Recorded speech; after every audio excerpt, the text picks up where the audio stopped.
항쟁위 기관차 5월호 역행 중 정세. 미 한해 점증되는 대조선 압박. 한합동참모본부는 5월 1일 주한미우주군과 공동으로 1회 미한 우주위협 대응 토의식 연습을 실시했다고 밝혔다.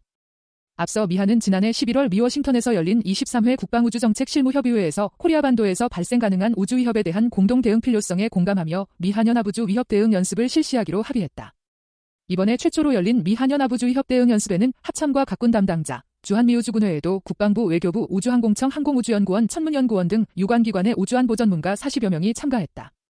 국방부는 5월 1일에서 2일 미 워싱턴에서 26차 미한 통합국방협의체 회의를 열고 5월 7일 미한기 조선의 완전한 비핵화라는 공동 목표를 재확인하며 연합연습, 훈련을 강화하는 등 긴밀히 공조하며 함정 건조 분야와 항공 분야 유지, 보수 정비까지 방위산업 협력 확대에 공감했다고 밝혔다.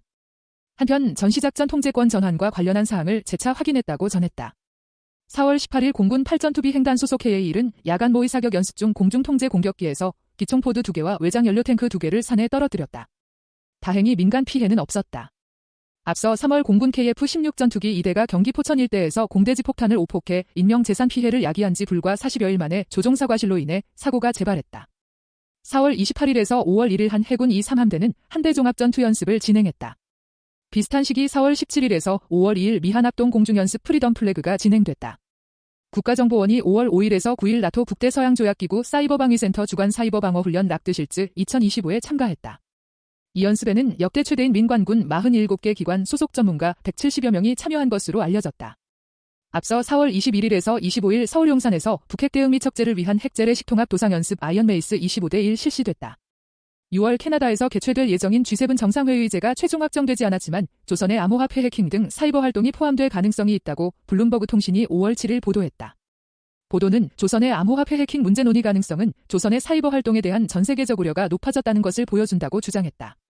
한편 5월 1일 한덕수 전 대통령 권한대행과 최상목 전 부총리 기획재정장관이 잇따라 사퇴하며 5월 1일 0시부터 이주호 교육장관이 대통령 권한대행직을 이어받고 군통수권도 이양받았다.